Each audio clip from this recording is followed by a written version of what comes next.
from whichever part of the world you're connecting from. Welcome to the CIPESA webinar on advancing platform accountability for women online safety in Africa. My name is Lilian Naroga. I work with CIPESA as a program manager, and I'm happy to moderate this webinar. As a kickstart, this webinar is based on the fact that African women and girls face significant digital barriers, among which include online harassment, algorithmic discrimination, and digital exclusion that prevent them from equal participation in online spaces, information spaces. Today, we are hosting this webinar as to commemorate the International Women's Day. And also, this webinar is aligned to the theme of the International Women's Day, Rights, Justice, Action for All Women and Girls. With me today, we've brought together different experts to discuss efforts to enhance women's online safety and hold digital platforms accountable. Along that also, the webinar is in line with the UN General Assembly President Annalena Baerbock recent statement that gaps in women's legal rights are deliberate choices and that violate international human rights commitments. So the discussion today will aim to address urgent needs for legal and enforcement mechanisms to ensure women's safety participation in digital spaces, but also with open participation from the panelists we have today focused on advancing women's safety. The webinar supports our campaign, Be Safe by Design campaign, which calls for improved platform accountability in Uganda. So, ladies, gentlemen, most welcome to this webinar. With me today, we have Ms. Barbara, who works at the Agents Lab, and she focuses on empowering women creatives in AI economy and data ownership. We're also joined by Mase Mutemi, who works with the Oversight Lab Africa, where she advocates for fair tech regulation and justice for those harmed by algorithms.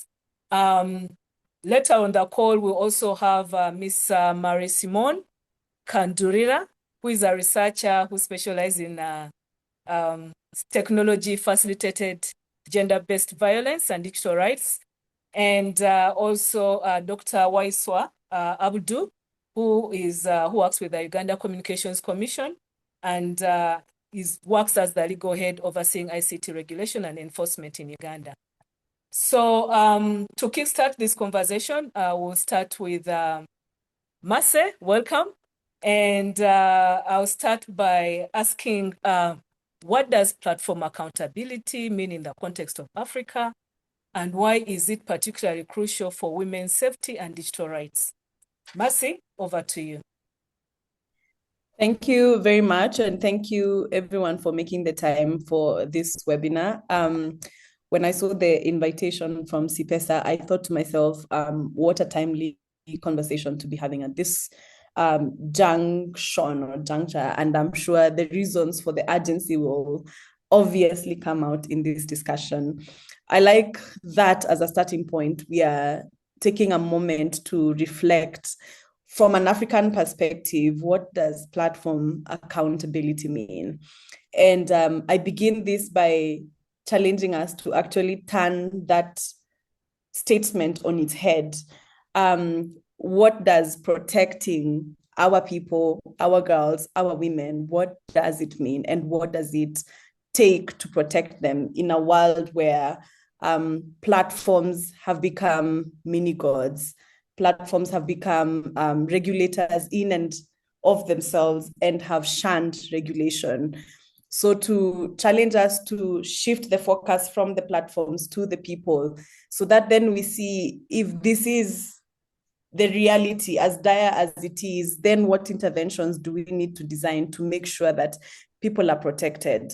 Look, one thing we have to recognize is that gender-based violence, especially tech-facilitated gender-based violence, sits in a transitory line from the old to the new. And what I mean is that what we are saying is not new in the sense of this is a fight we've always had to fight. We've always had to fight for the protection of women and girls and against gender-based violence. It has just never been in this context. So we are seeing the importation of a culturalized norm from patriarchal and misogynistic perspectives traveling online. And we've been watching the pattern this kind of abuse takes, especially in online conversations, and it begins with very normalized but toxic norms. For example, if it's a conversation around politics, you start seeing, the low-hanging insults that people reach out to is, but where is this person's husband? Is this person married? Maybe this person should have a husband to teach her a lesson. It starts there and then it escalates very quickly now into the new. So it's understanding that where it sits is in a transitory line, that it's norms that we are importing from just how our society has been, but the newness of it comes from the aspect of the internet as a magnifier, that when you take anything whatsoever, any neutral or sort of polite thing, and you inject the internet into it, leave alone AI, just the internet as a starting point, the internet magnifies things. So if it's privilege, it magnifies privilege. If it is prejudice, it magnifies prejudice. If it is harm, it also magnifies harm. And that happens with every subsequent introduction of technology. Now we're talking about AI. So you inject another layer of AI, you magnify it even more. So for us, what does it mean to protect people in that dynamic is, number one, to know and to understand that the primary battle was never won, and we must never abandon it. The battle for gender equality, for the battle for representation in policies and in government decisions, and even for education, that is the primary battle. And educating our people on misogynistic and patriarchal norms. And that work that we grew up in, those of us who grew up in the 90s and the 2000s, and we grew up hearing these things that, yes, we have to unlearn actively. We cannot abandon that layer. We cannot now focus on the internet as an independent layer. That is the first thing, because there's a clear importation of what is happening at home. Number two is now to focus on the entry into this digital era and how we must position ourselves if, as women, we are to be protected in these spaces, right? So platforms are now becoming this thing, let me call it thing for lack of a better word, this thing that is refusing regulation, is refusing to be contained, and is purely led from a dominance perspective. Like what they're chasing is capitalistic dominance. And the whole idea of we break every rule there is, we get ahead and then we stop and see the consequences and see how we can patch things. That is the primary focus of it. So how we hold them accountable then is to strategize with a deep understanding of how platforms are structured. So in the African context, these tech companies consider us as part of the rest of world. They consider us a constituent that is not important enough to protect, which then means when it comes to content moderation, there isn't enough investment in content moderation. When it comes to optimizing the algorithm to protect women in Africa, specifically, there's going to be zero optimization for that. When a content moderator is given the work to assess whether staff should stay online or not, that is not one of the things that they should be taking into account, because their performance is being tracked. It's other issues. So once we understand where we have been placed, then regulations start to become fit for purpose. We don't regulate in a vacuum. We don't also assume that this is going to work the way it has worked in other contexts. But the most important part is realizing the power that we hold as a continent. This is also where the mass of the users of digital technologies is. So the reason why these platforms are so successful is because of their user base in Africa. So then how do we optimize this user base and then regulate around that? So I know I'm not answering your question directly. I'm not giving you a perfect to-do list, but to make any headway in this field is to understand quite literally how dire the situation is, and then find those important moments of changing things. And one practical example is with the deepfakes scenario, right? The abuse of likeness and tech facilitated deepfakes. Just let me go even narrower and focus on deepfake pornography and how it's being used as a tech facilitated gender-based violence form, right? And to understand that the reason why it's being used in the African continent is because there is a regulatory gap, that nobody's going to ask them any questions because it's Africa, and pushing then our governments to come up with a specific fit for purpose regulation around, well, you can have a deepfake, development platform, but it cannot, for example, develop pornography. You can have Grok, but Grok cannot address women. But that comes from a deep understanding of the times that we are in and how platforms operate. I hope I have set a very dark tone to the conversation and not to give us false hope is what I was aiming for. Yes. Thank you so much, Mercy. Well, it is not dark hope, but it gives us, it set the pace on what we should be focusing on, and gives the context on what is actually happening when it comes to these platforms. So I think you've set the pace very, very well. And I like the part that you're stressing that we need to understand how these platforms are structured, especially when it comes to, technology facilitated gender violence, and also where's the vacuum. And good enough, we've been joined by Dr. Busura, who will, sorry, yes, who will be able to respond to some of those regulatory gaps and what can be done about that. I'll now go to Barbara. And Barbara, we've heard about some of the gaps or the challenges when it comes to technology and platforms and what it is facilitating. And given your background, wanted to understand, are there any specific design features of the current platforms that inevitably facilitate harassment against women? How can this be redesigned? But also try to understand how effective, are the AI detection platforms. We've already had that dark feature, of what is really happening. But just to get a deeper dive into that, how effective can the current AI detection platforms for identifying online content targeting women, particularly in the African context and culture? Over to you, Barbara. Thank you. And thank you for having me. Mercy really set the tone really well, because we could easily just flow into like platform design and what these platforms and how these platforms are designed. Unfortunately, I wouldn't say that there's one particular design that is, the problem, because the entire structure of digital platforms are built for scale and not necessarily to protect. So everything we use, like the repost feature, retweeting, seamless posting, liking, being able to quote certain tweets and things like that, is for scale. And this is where the problem lies. I'll give you practical examples of how all these designs are problems. For example, back in, I think it was 2021 or in 2020, when we had the Kiki Mordi Sex for Grades BBC scandal.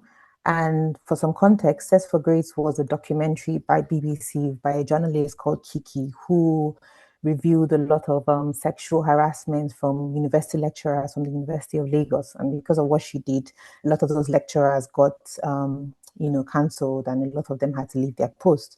And there was this online slaw and backlash for what Kiki did. And it was led by a lot of men, male journalists in the field as well, who quote unquote were investigative journalists.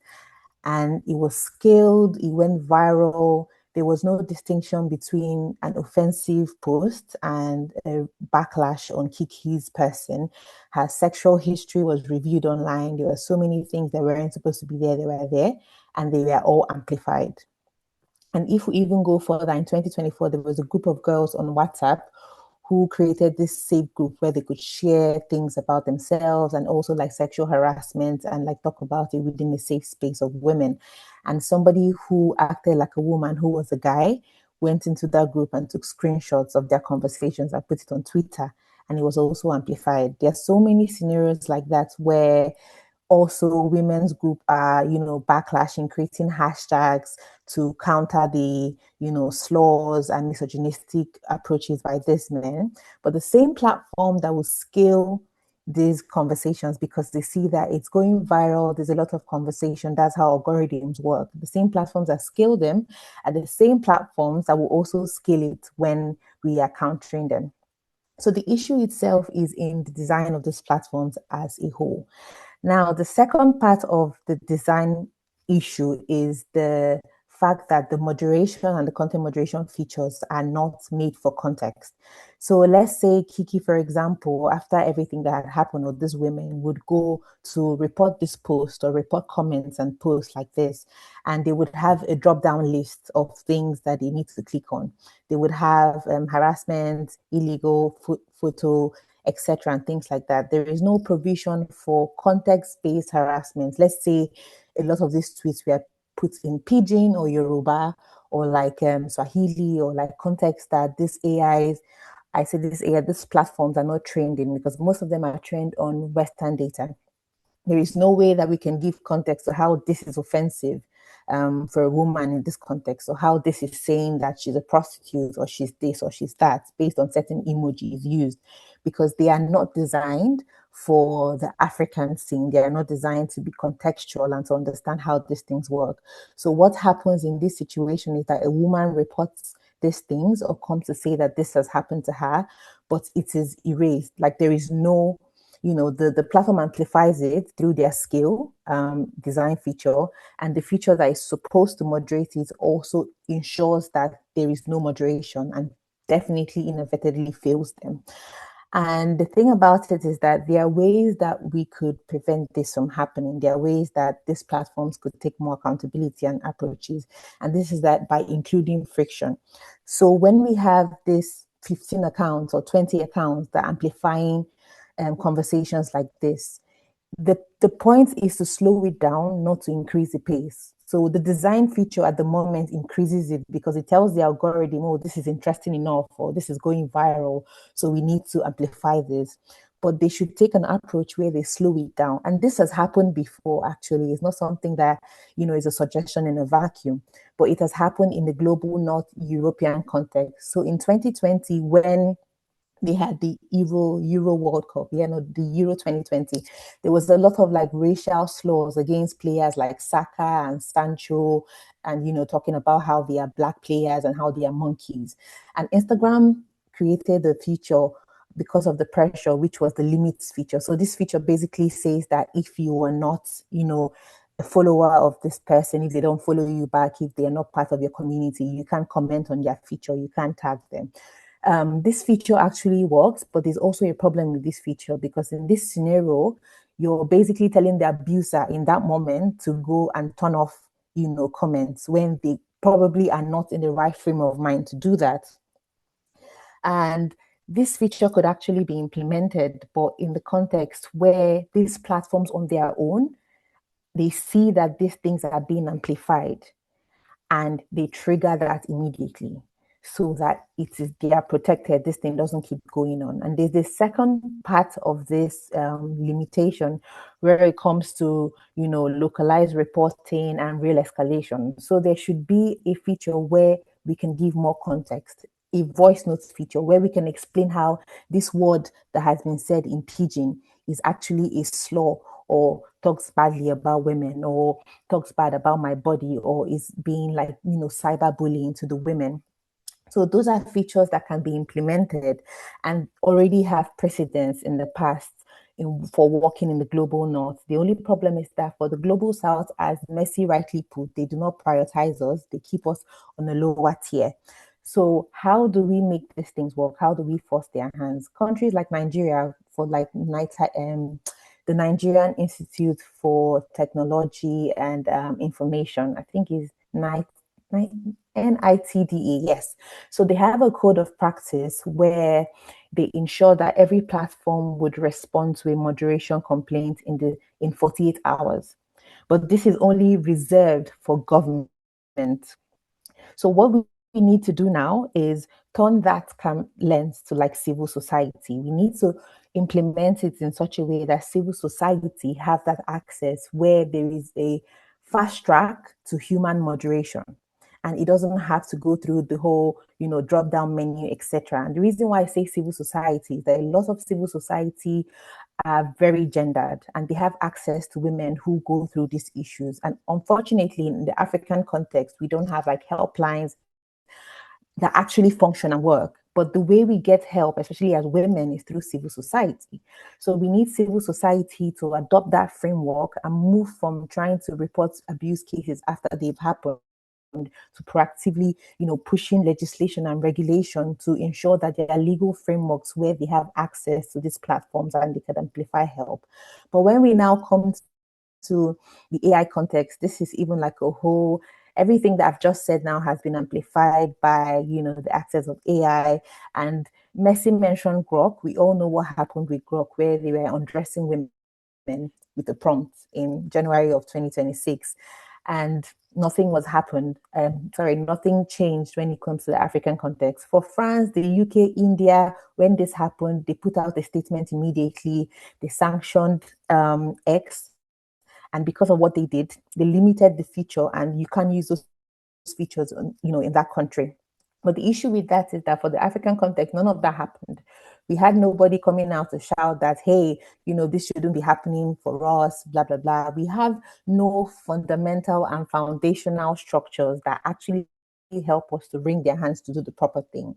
So those are the things that we need to be fighting for. We need to be fighting for trust and safety teams that are culturally nuanced.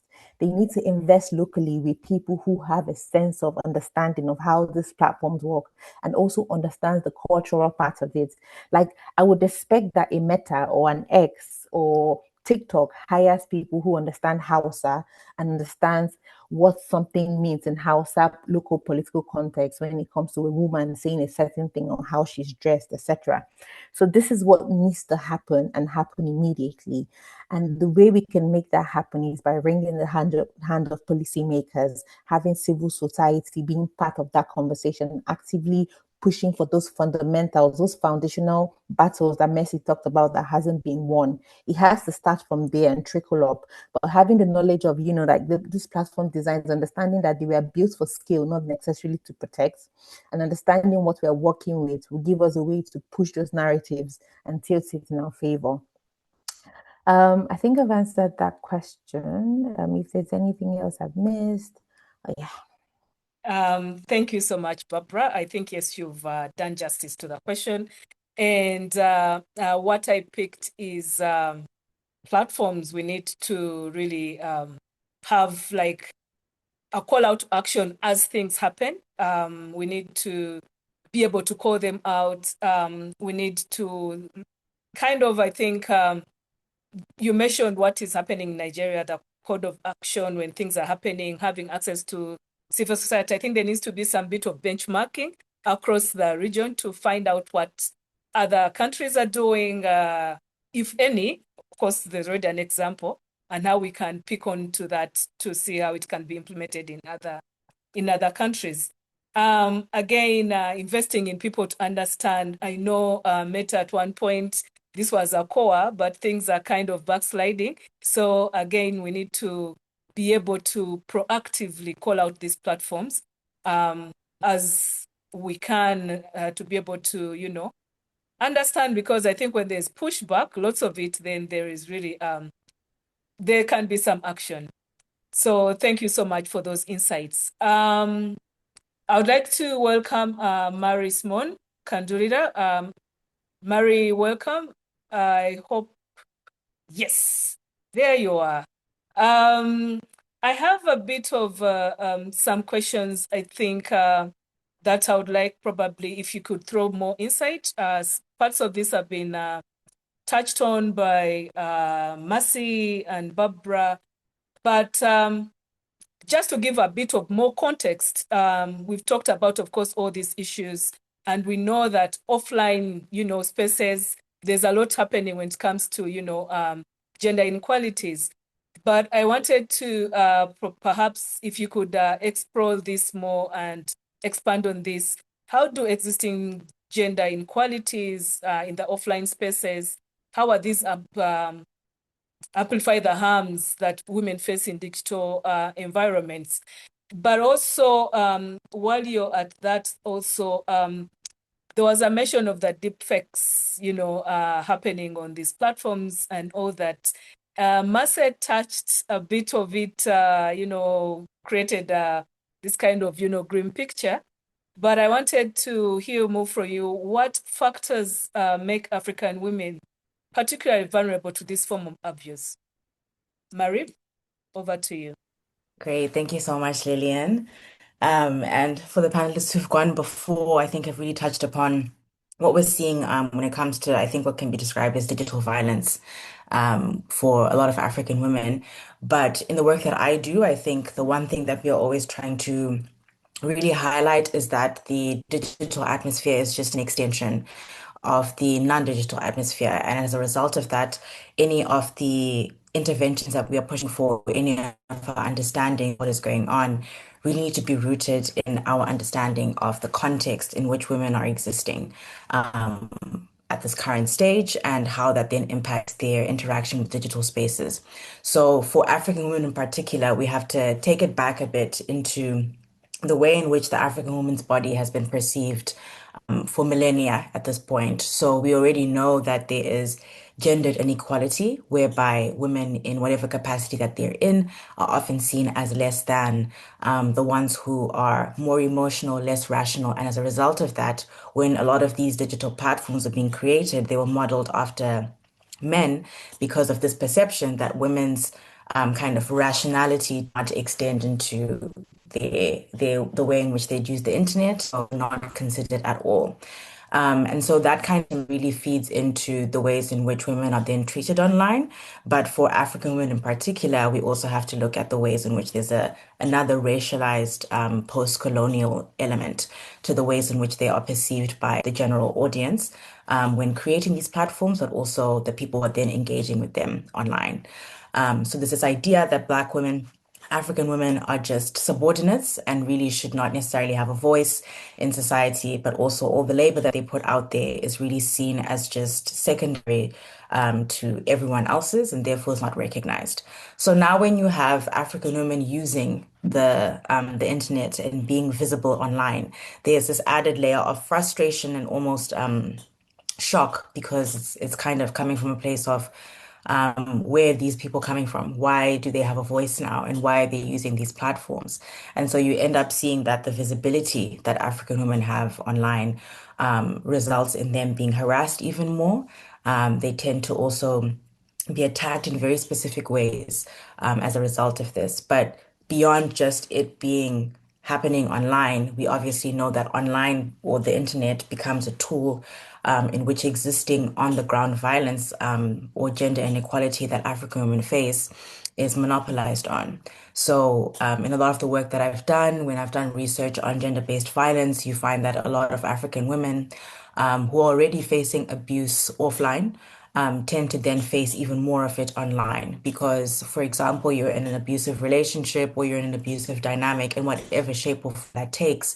And in an offline scenario, you would be able to cut that off and maybe remove yourself from the situation and no longer be there. But in an online atmosphere, that extends the access that whoever is enacting that inequality or injustice upon you has, and they're able to access you for much longer.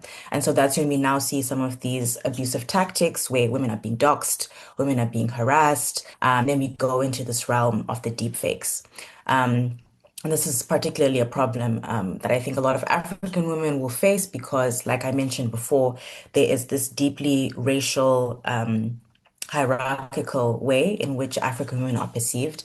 And a lot of instances, we were often sexualized, we were fetishized in many ways. And so you end up finding that these deep fakes are really proliferating the internet space. Where Black women are being hypersexualized and people don't have to interact with them directly anymore to be able to access that sexual identity that they're trying to explore. And instead can just deal with an AI created version. And I'm sure this was mentioned before, then the platforms aren't really thinking of women when they create them. And so all of the regulations that are put in place that are supposed to protect them don't actually exist. And the ways in which they can then kind of report some of these instances is really not fruitful.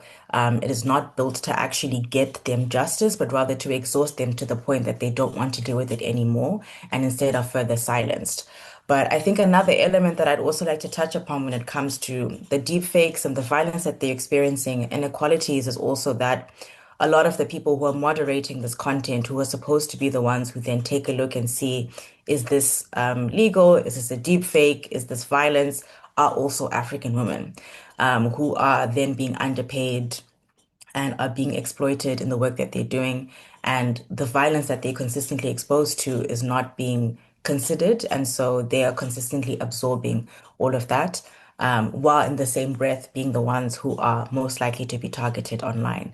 And I think the only way we can really understand this, really, like I said, is given the fact that there is already this inequality that exists offline and online just has become this tool by which the power that is exerted over African women is extended.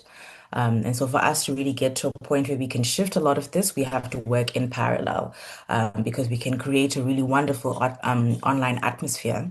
But if offline things are still happening, we know that this is simply going to be an extension and we'll be running around in a circle. So I could leave it at that. I'd be happy to answer anything else, any follow-ups, but that's just a bit of insight, I think, from the gender-based space and looking at it from that perspective and how the online atmosphere is just an extension of the inequalities we've already seen. Thank you so much, Marie. You've mentioned the inequalities and given, that whole of what we need to do. Let me pause a bit by encouraging participants to please use the Q&A and the chat. There's quite a conversation going on there. Use the Q&A to raise any questions you may have to the panelists. We'll be able to pick them after the next speaker. So, Dr. Waiswa Abdul, you've listened to all these issues that women are facing when it comes to gender inequality, but also how AI is enabling and amplifying most of these inequalities. From your experience as a legal expert, what are some of the key gaps in the current legal frameworks across Africa that you've come across when it comes to addressing technology-facilitated gender-based violence? And how can African governments balance between platform regulation with protecting freedom of expression and innovation? Over to you, Dr. Waiswa. Thank you very much, Lillian. Good afternoon to you all, ladies and gentlemen. Apologies, I joined the call a little late, but I was moving from one meeting to where I'm having this meeting, but I hope I'll be able to share my perspective in the proper context. Please confirm if you can see and also hear me. Yes, you're loud and clear, and I see. Thank you very much. I've had the privilege of listening to the conversations by fellow panelists. I feel that this is more or less a women affair, and going by the way the panel is set up and even the conversation, seeing that many of the participants are ladies.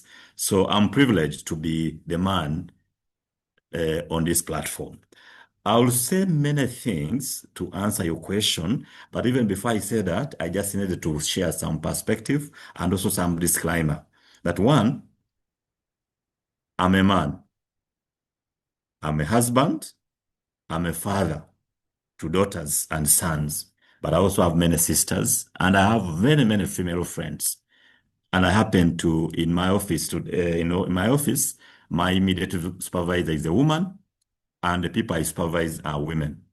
So I'll speak from that perspective. But also, I'm an African man that has also traveled across the world.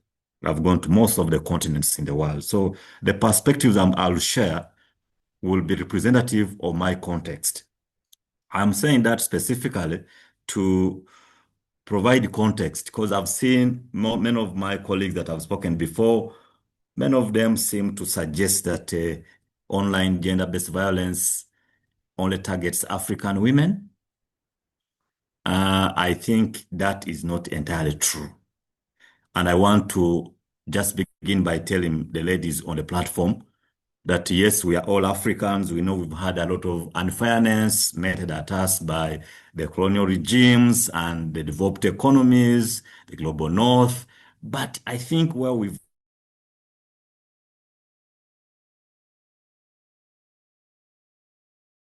reached now, I want us to all become a little aware that many of these, you are not attacked, not necessarily because you're a woman, because you are an African. Some of these are behavior mistakes happening across the globe.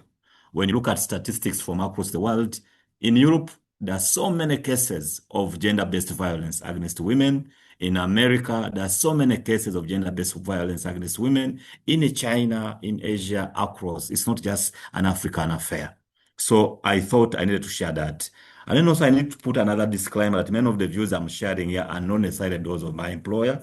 The Uganda Communications Commission are really views of me, Abdusalam Waiswa, a lawyer, but also a believer in free speech and seeing Africa, a person that aspires to see Africa thriving and getting better. First of all, I must say that in Africa, we have many problems. Gender-based violence is one of the many problems that our society is grappling with.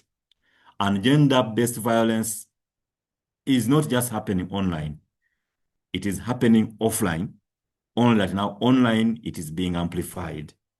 And the main reason why we see a lot of gender-based violence online is partly because in the physical world, if I find my sister Lillian in a room and I insult her as a woman in a room, the insult I will have thrown at her will only be known by me and her, and maybe the person who was in the next room.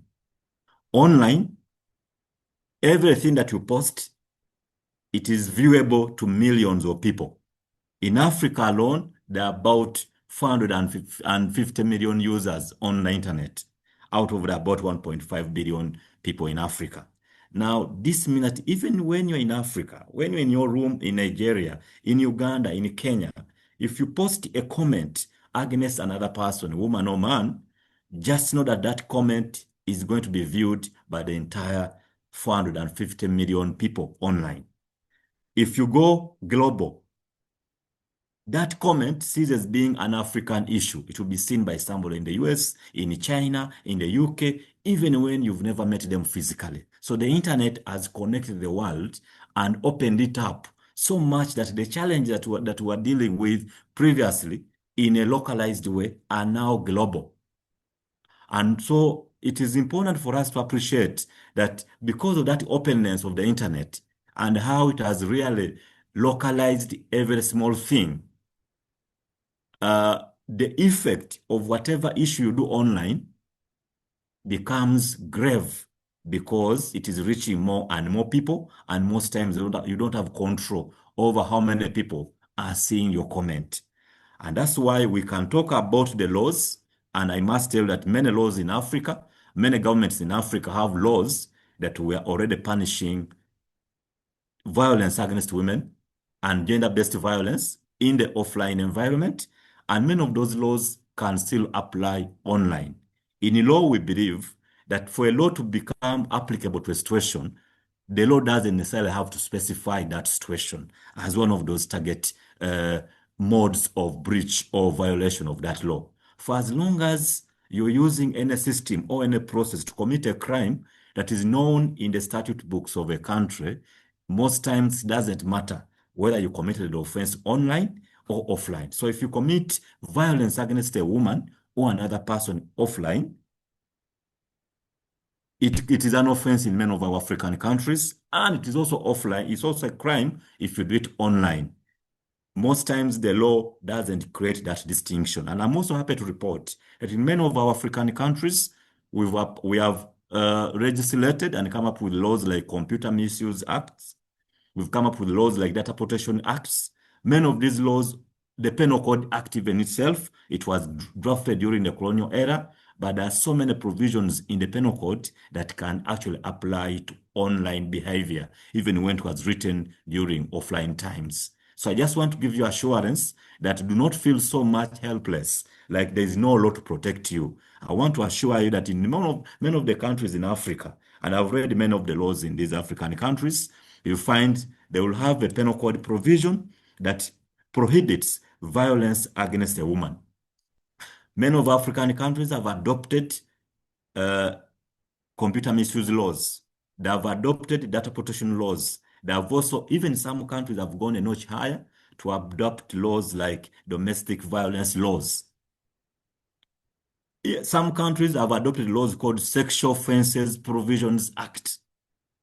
When you look at some of those provisions, like in Tanzania, where they have a law on sexual offenses, a specific one, many of the provisions in that law will actually apply to online behavior.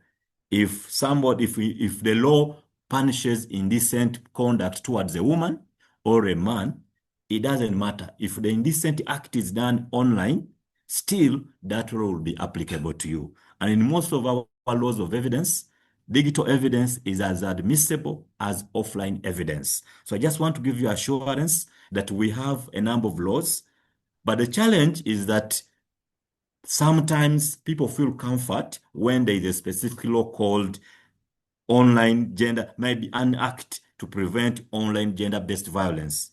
Many people want to see a law of that nature. From a legislative perspective, it is not very much advisable to come up with very specific laws because circumstances keep changing from time to time. So I don't want us, even as we advocate for creation of laws, to even think about coming up with a specific law on gender-based violence. If we have a law on gender violence, that law should be sufficient for as long as the Evidence Act of that country can indeed recognize digital evidence. So the other challenge that I see as a gap in the enforcement of these laws, there are many challenges, but I'll just highlight some. One is that most of the platform managers are not based in Africa. That is a big challenge. So the laws are there, and they can punish somebody who breaches them. The problem is that the platforms through which these offenses are committed, most of them are not based in Africa. So when somebody complains and reports violence, maybe to a local police station in Africa, the police officers will investigate the matter. They will face two challenges. One is sometimes identity of the person who offended the act, who offended the law. Many of the online platforms allow for people to hide their identity. People, the right to be anonymous. In some discussions, we advocate for it as Africans. We say we have the right to be anonymous. I'm now speaking to you as Abdusalam Waiswa. My name is known, my video is seen, my picture. There are many people who advocate for anonymity, that I should have a right to speak to you without you knowing who is talking to you. And because of this ideology, many of the platforms are built with features that allow somebody to call themselves even a pseudonym. And remember, when you are opening these accounts on these platforms, they do not require you to register the same way local operators like telecom companies are required to register their customers. In Uganda, for example, before you can get a SIM card to begin communication services, you must register using your national ID. They must get your picture. they must get your biometrics. Now, if we try to extend that to, for example, Facebook, TikTok, or Twitter, fellow Africans will actually oppose it because they'll be saying, why are you infringing on our right to remain anonymous? Two, the platforms again are built with features that allow somebody to disguise their location. Somebody can be based in Nairobi, but the platform can allow you to actually export you to UK, to the US. People use VPNs, and the VPN will move you from your country in Zambia and make it appear like you're actually in the UK, even when you've never stepped in the UK or you've never gotten a visa or passport to that country. Now, that becomes a problem to investigators. When you commit a crime, they will assume that this person is actually communicating from the UK when actually this person is in the neighborhood, in the next city. So that is a challenge. Now, many of our African investigators do not have capacity, forensic expertise, and technological capacity to uncover and confirm the true identity of the people who are communicating online. So that I find it to be a big challenge. The law itself is there, but the problem is implementation. How do you investigate and identify the person? And that is why in another conversation, I invite the civil society to also come up with the proposals that commit platform owners to, for example, mandate their users to be registered and for their records to be kept by the operators, such that sometimes when it is necessary, they can be compelled to disclose information about their users. And for us who use these digital platforms, when governments begin requiring digital platforms to register us, we shouldn't look at it only from the angle of them threatening our freedom of speech and the right to be anonymous. We should remember about the obligation that the state has to protect us. When the state is trying to protect you, they will need to use that information. Unfortunately, most times when we are pushing for our rights, we don't think about that situation when we will also expect the government to protect us. So we need to begin advocating for accountability by not just platforms, but even us as users. Because if you know that you are accountable, most probably you will not commit many, many crimes. There are many people who have seen when they're speaking to you physically, face to face, they cannot tell you certain things. But when they're online, under a pseudonym, they'll have all the confidence to say all manner of words to you. And that in a way makes people bold and gives them courage to commit so many crimes. So we need to advocate for accountability by not just platform owners, but even users. Can we all accept to cede our right to be anonymous and ensure that the platforms collect our information such that when I'm chatting with you as Abdusalam Waiswa, you know that if you need to get information about who Abdusalam Waiswa is, you can get my national ID, you can get my IP address, you can get my identity. And that can help law enforcement in making me accountable for my actions. Then the other gap that I see. Dr. Waiswa, yes. Just a minute. You have so many gaps, but I would like to first pause a bit and allow Mase, who may be exiting in about 5 minutes. But also, there's something you mentioned, I think, at the start of your conversation that, that this is not really an African problem, which we do agree. But I think in the context, probably you missed the opening of the webinar. Mase mentioned about how technology currently, the platforms, when it comes to understanding African technology, gender-based violence or technology around Africa, women or Africa languages and context, there's a bit that is missed by the digital platforms. So I wanted to give Mercy room to respond to that and probably make clarification and maybe give a bit of more context so that we try to kind of balance off that opening remark versus what Mercy initially shared. Mercy, while you're at that, perhaps since you'll be logging off, you could also give us a bit of the key takeaways on what you would platform accountability should look like in Africa, and what are your wishes for this? Thank you. Thank you so much, Lillian. I'm thoroughly inspired by a lot of the comments that are coming out of the panel. And Mr. Abudu, thank you for always challenging us. You're saying things and some of us are ready to fight. You're like, no, that you're always touching. As civil society must always challenge the government in terms of accountability and even how you're thinking about regulating the internet. And I think it's healthy that we keep fighting on these concepts, and as long as we are fighting to be anchored on human rights, not just generally on a morally acceptable society, because we know, as Marie pointed out, there is a huge fundamental problem around perceptions. And as I had indicated that I was going to log off earlier, and perhaps a good way to log off is by answering a very critical question that has been asked in the chat, which can also feed into what we're discussing. Okay, yes, it's bad, but what are the practical things that we could do? What can civil society do? And I hear also in the government's perspective a challenge on, but what can be done? It's very difficult to hold these people accountable. They're not here with us. As the Oversight Lab, we are a strategic litigation organization, and these are two things we've come to realize. We all understand the problem, but we are not dedicating enough time to deepening our understanding of the problem.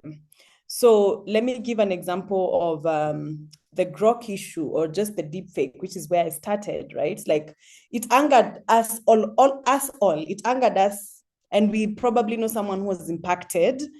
But sometimes the anger stops at that. We just get angry, then we move on to the next crisis. And listen, this is Africa. We are not short of crisis. So there's always something taking up our attention.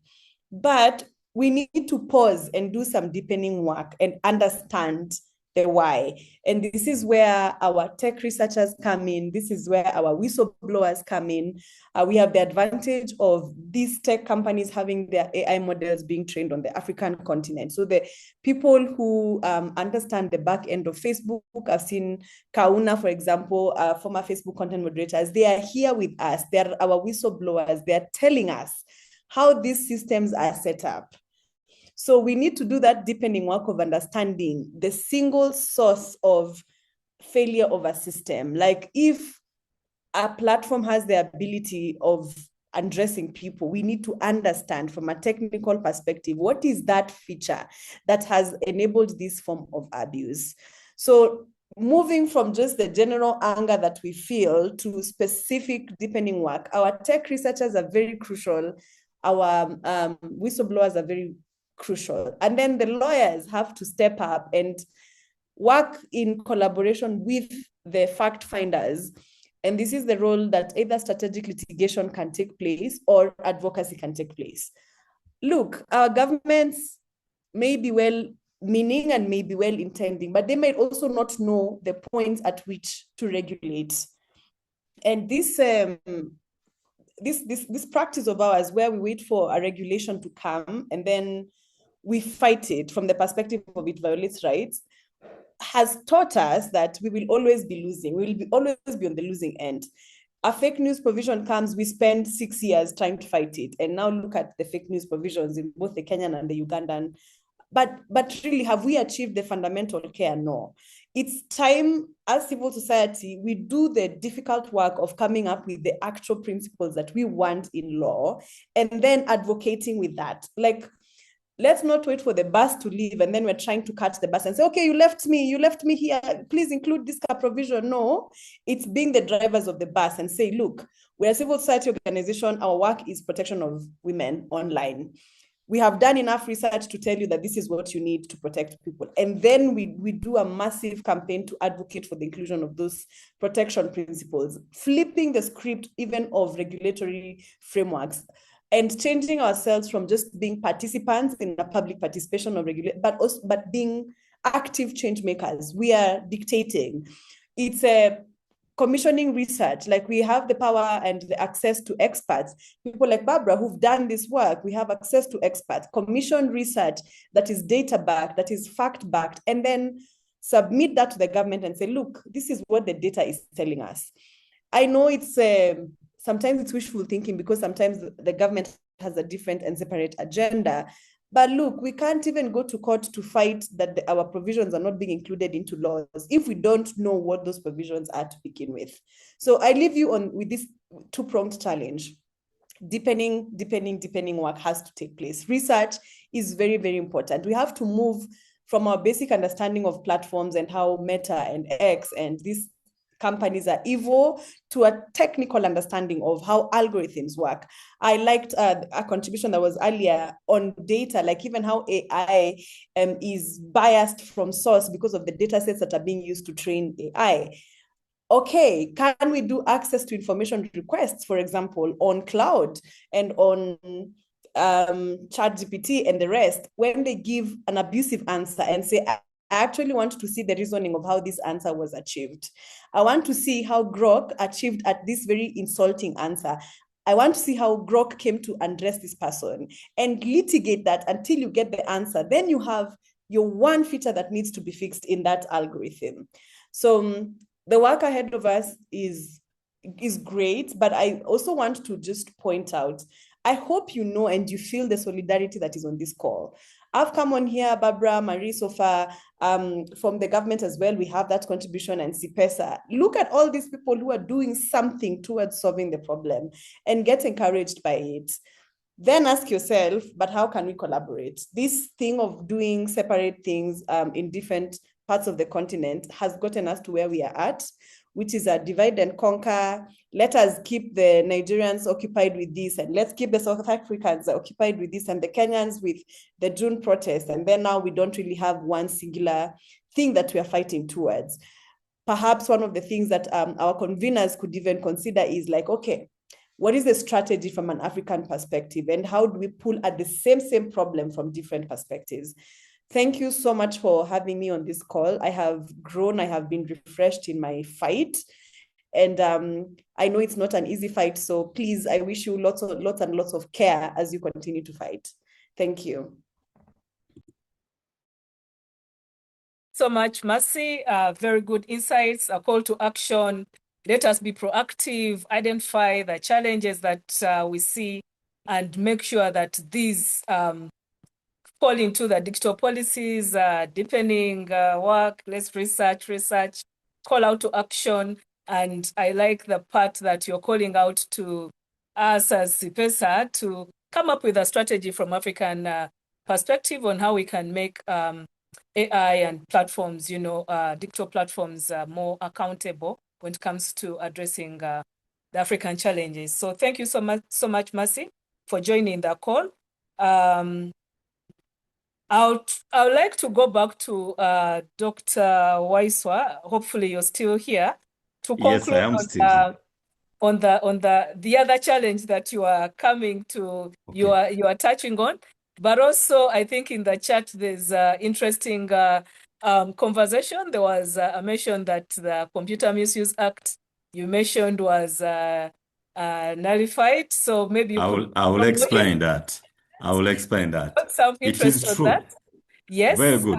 Thank you very also, much. And I've missed Marcia following the conversation, but Marcia, thank you for your perspective. I think I agree with you. There's a lot that we need to do to make this workspace really safer for everybody. Lillian, I'll begin with that issue of the Computer Misuse Act having been annulled by the Constitutional Court just a few days ago in Uganda. It is true, it was annulled, but what was annulled was the 2022 amendment. The law had been passed in 2021, the substantive law. So what was annulled by the Constitutional Court were the amendments that were introduced in 2022 by Honorable Nsereko and Parliament approved. And substantively, the Constitutional Court did not say that the law shouldn't be there. The Constitutional Court only faulted the Parliament for not following due process in the enactment of that law. Specifically, the fact that the Speaker did not ascertain that the Parliament had the required quorum to pass a law. Under the laws of Uganda, Parliament cannot pass an ordinary bill unless there is 1/3 of the members of Parliament in the House at the time when the bill is called to a vote. During this, in 2022, when this bill was passed, unfortunately, the Speaker did not do that, and the Hansard did not show that there was any attempt by her to count and confirm how many MPs were in the House. So that was substantively the reason why the Constitutional Court outlawed the law.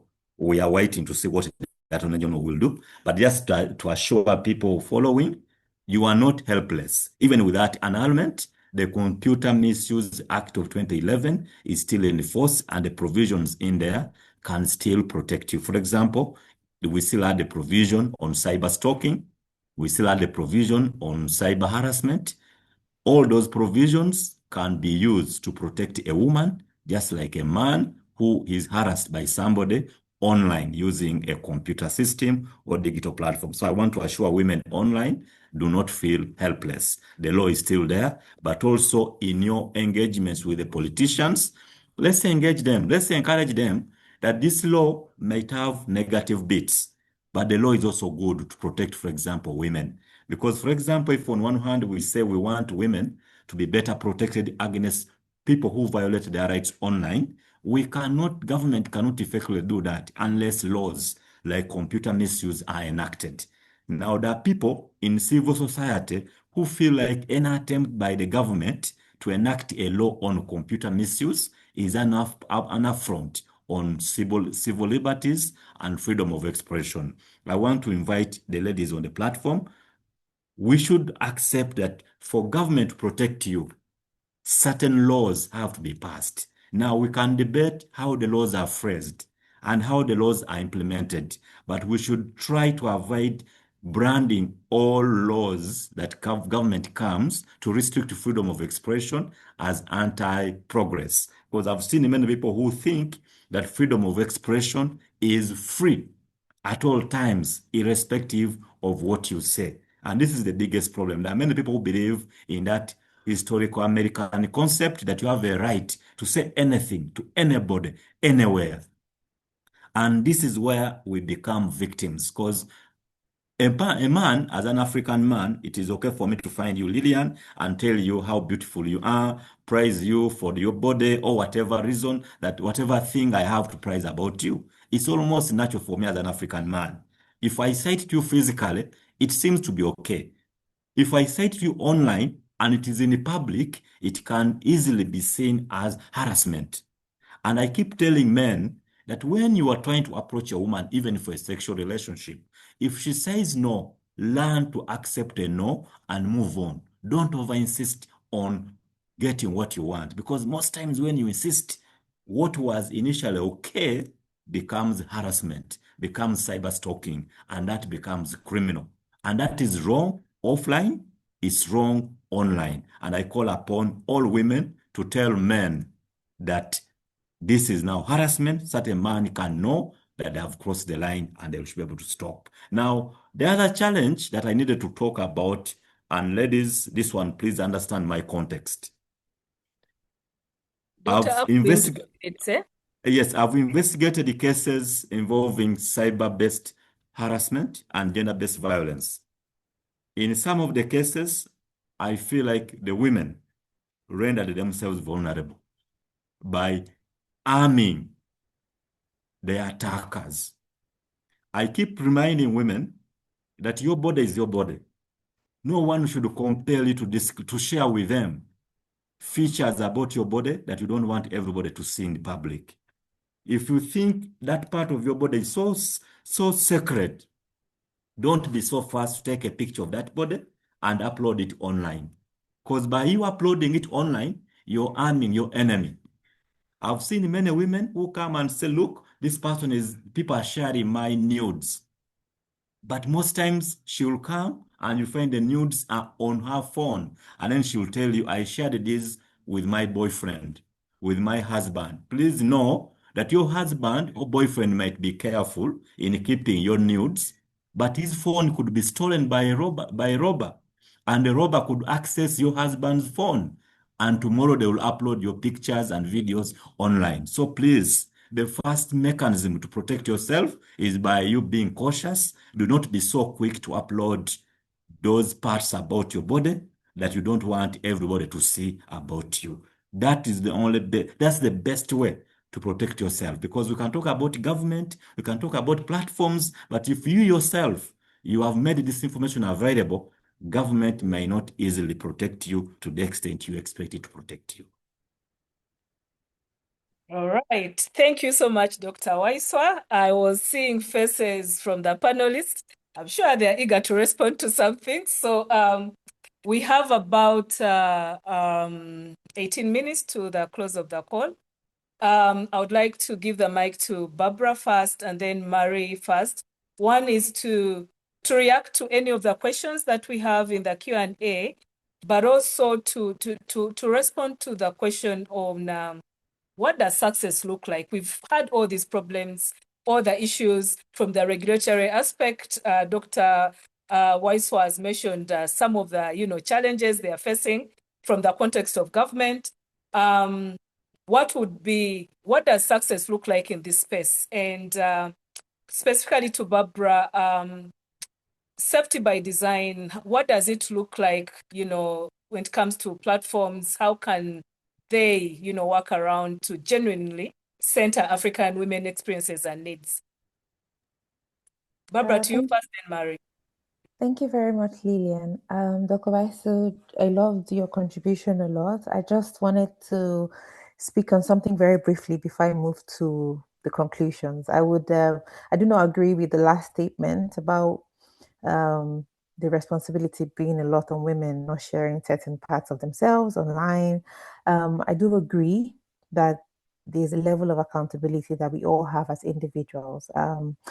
But that is not, it doesn't change the fact that if women share these parts of themselves intimately with their partners, I don't think that should be an onus for saying, if you don't have done that and you put yourself in that space to be abused, it's turning the lens on the person, on the victim, to take accountability for somebody else's wrong doing. And if we look at the Grok scenario as well, a lot of those women were clothed, and some of them maybe might have a cleavage showing. And in an African context, a lot of people consider that as you exposing yourself online physically. And because you had your cleavage showing, why are you complaining when they open the rest of the thing? So these are things that are foundationally there. And it's always a scenario where women have to be accountable and have to walk in a certain way and follow a certain playbook if we want to be protected. That's my own point of view on that matter. So coming back to what you said about what the success look like for design and scaling design, a lot of things happening these days. We are no more the defenseless Africa that don't have a say in that position. There are a lot of amazing tech companies who are building culturally nuanced training data. Example of that is like Lisan AI, and there's also one in Nigeria as well who is building like local languages for AI training data, for platform training data, and have a massive funding. Even the Nigerian government, for example, is also contributing to a local language model that is training on African data and African like cultural context.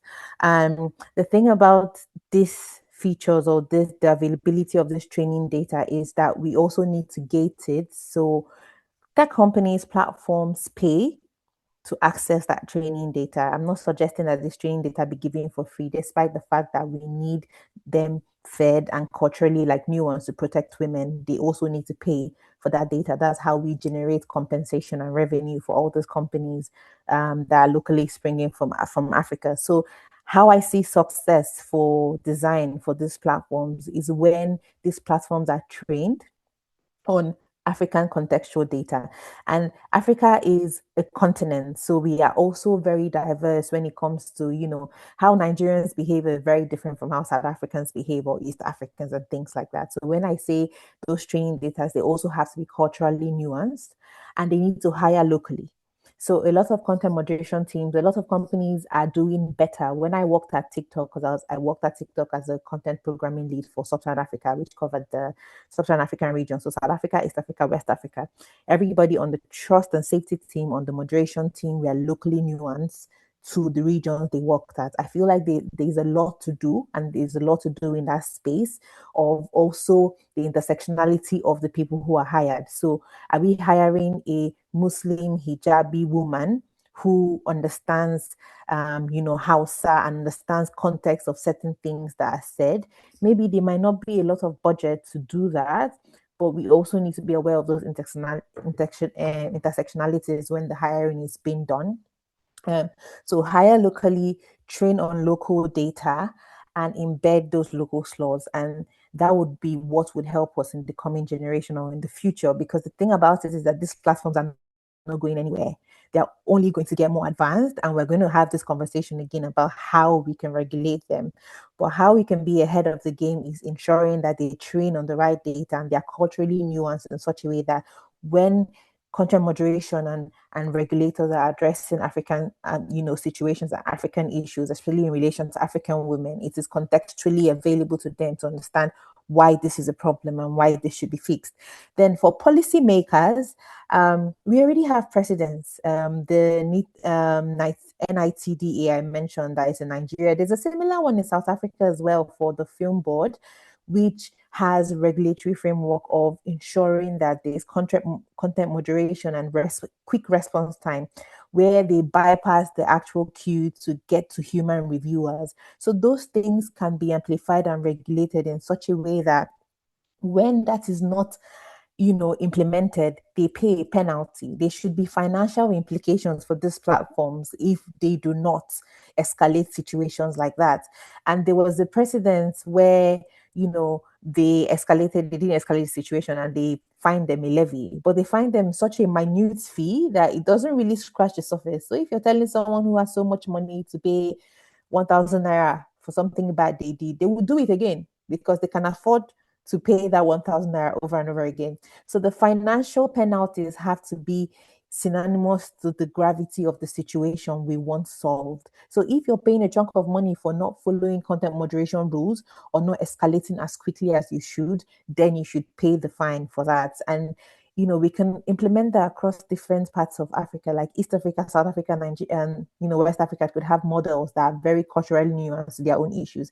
And finally, for civil society, as I said earlier, we need to move forward from documenting the event of the abuse after it has occurred to proactively requesting that there's a legal framework and there's clarity in what we are requesting for when it comes to speaking with these platforms. And going back to what I said earlier about policy making and intervention, very quick intervention, civil society needs to have access to that as well.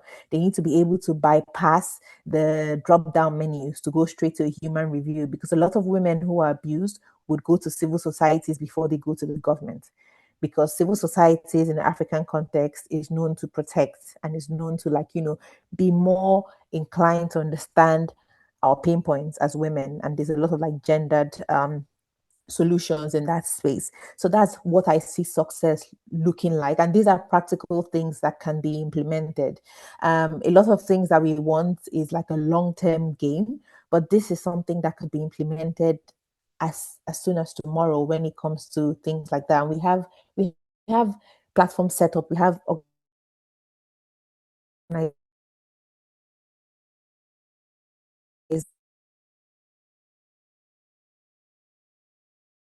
ensuring that in our separate spaces we are including and we are. Thank you very much. Thank you so much, Barbara, for that insight. There's also quite a number of reaction to the comments from Dr. Waiswa and your comments in the chat. Feel free to interact with those before you jump off.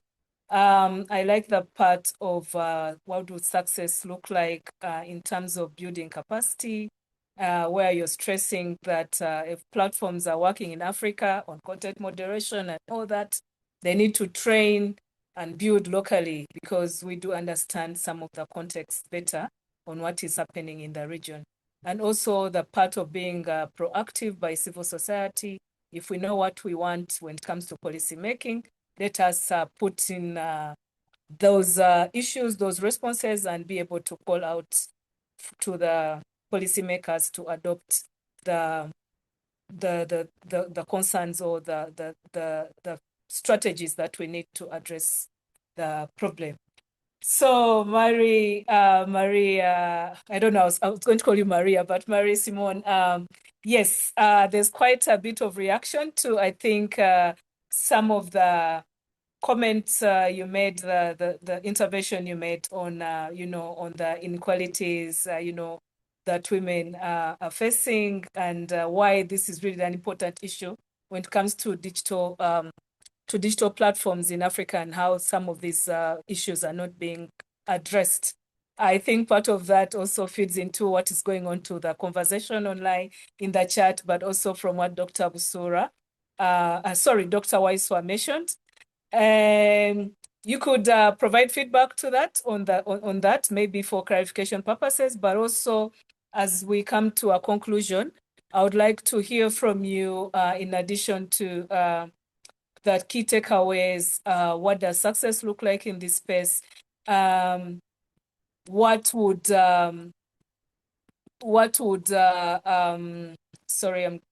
how can this conversation continue just beyond today? How do we drive concrete change when it comes to addressing women challenges online? Thank you. Thanks so much, Lillian.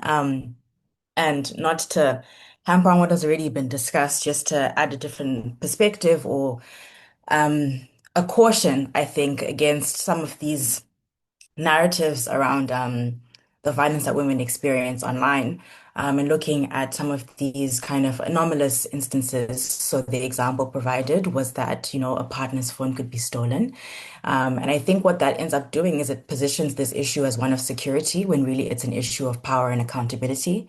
And I think it's very important that when we're talking about these issues that we recognize the core rooted issues. It is up to 80% of non-consensual image sharing that happens via a partner. So this is not an instance where someone has been hacked or their security has been breached, but rather that a partner has gone and shared an image that was initially shared by their partner in a very consensual and safe manner. And so when we're looking at these challenges, I just want to caution us from looking at some of these fringe stories because they detract us from what's really happening on the ground for a lot of women. And I think Barbara has really gone into from the perspective of the tech platforms and really what can be put into place to protect women from experiencing some of these violences. And so perhaps my perspective can be that from civil society, because for me, like I mentioned at the beginning, all of this is connected and it's a continuum of violence that we're now seeing from offline spaces going on to online. And so the two things that I would say are really crucial for us is first and foremost, I think education is really an important element that we need to, as communities, be pushing our governments to invest in and fighting for them to be robust infrastructures, not only for women when it comes to digital safety online. And this has nothing to do with kind of you should not be taking some of these pictures or storing them, but how can you safeguard yourself from some of these instances when they happen, and what are the avenues you can use to report and protect yourself. But also, I think for men and boys, in my work that I've done around gender-based violence, specifically looking at prevention, it has been proven that you can eliminate gender-based violence.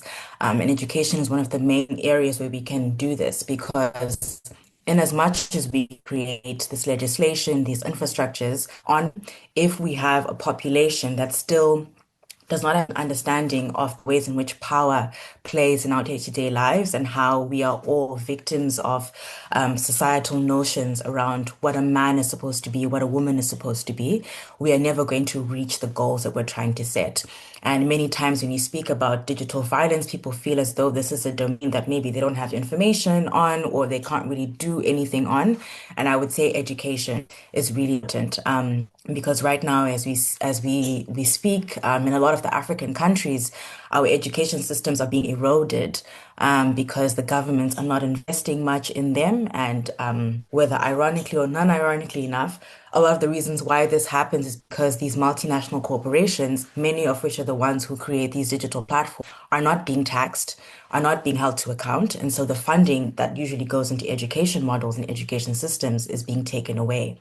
And so I think when it comes to what we can do on the ground, really pushing for education to be put into place. And I think the second thing is really around supporting women's rights organizations who are doing this work on the ground.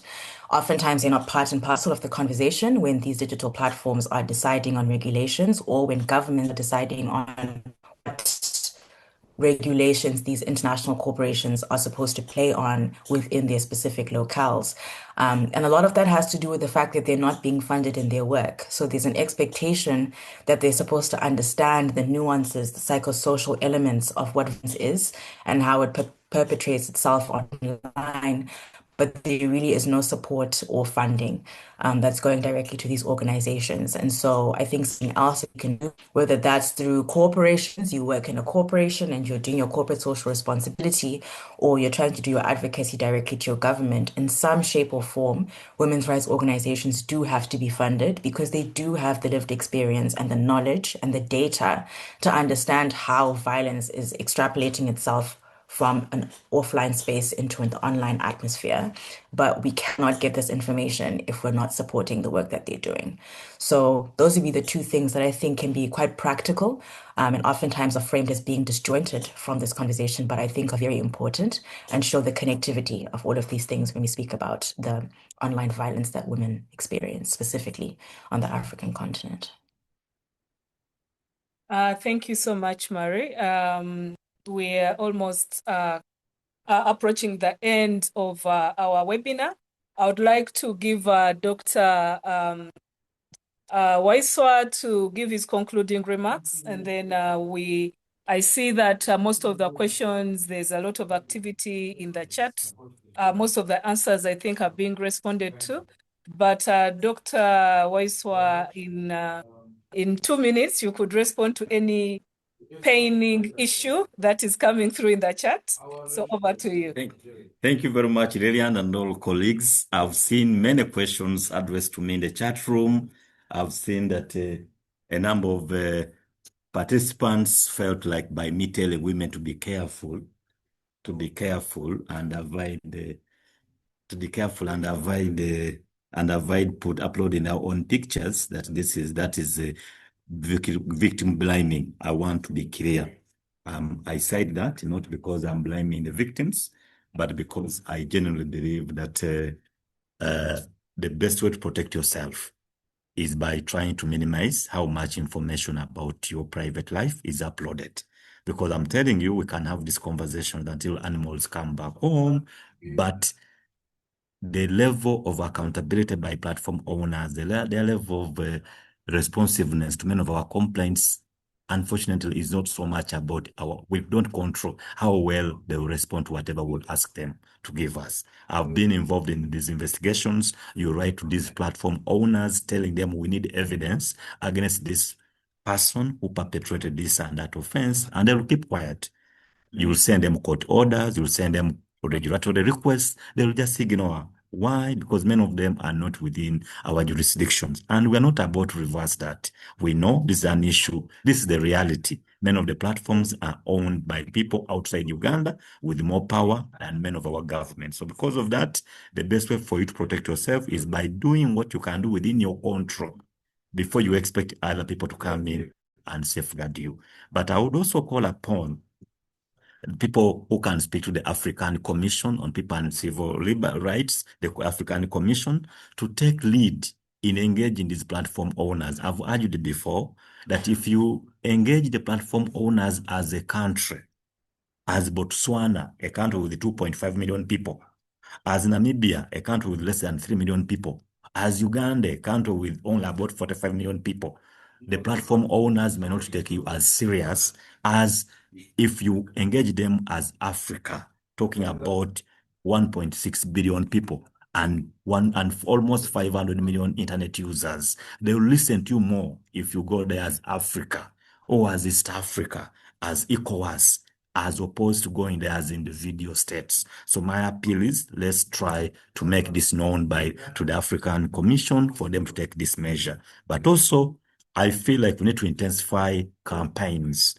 Let's begin undertaking community engagements with women, with girls, make them aware about how they can become victims.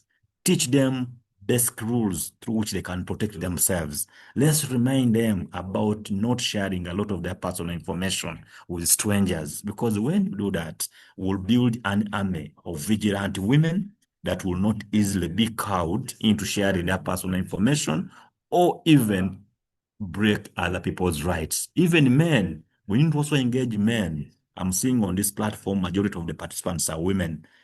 Most of the people who break and actually commit violence against women are men, which means that the real perpetrators are out there. So can we also engage more men, more boys, to understand that some of the comments we make to our female friends actually amount to harassment? They make them to feel less of other people, and in a way makes them to lose their esteem. So if we can engage more people, I imagine that will go a long way in improving the situation. Otherwise, we remain available to play whatever little role we can play to improve the life and welfare of women online as we do offline. I thank you all. Thank you so much, Dr. Waiswa. And I think you've created a bit of, clarification on the issue that had caught some very interesting conversation or discussion in the chat. To our esteemed participants, we've had education, awareness creation as one of the key takeaways or things that needs to be done, but also had research, but from understanding, from the technical perspective, understanding how, algorithms work, being able to push to access information on AI platforms. If there's been an issue, we need to investigate and put in a call, to have information. We had supporting, funding to women rights organizations because they really do understand these issues. Coming up with a strategy from African perspective, we need to work together as organizations, as individuals, entities that are working around these things. Collaboration, yes, is key. Thanks, Lindsay. But also there's something I picked from the chat on implementing regular audits of platform policies to ensure that they comply with women's safety standards and user feedback.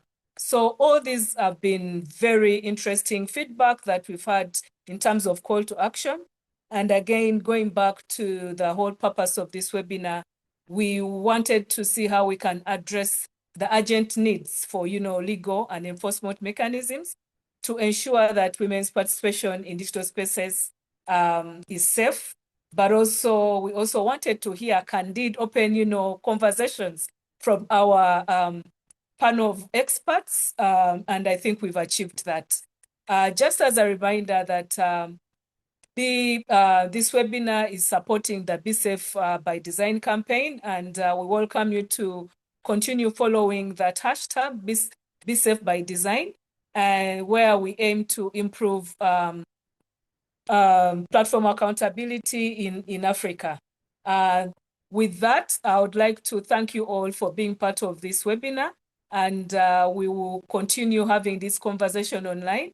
And as CIPESA, we would want to say thank you, asante sana, and mwebale nnyo. Thank you. Over to you, Asimwe.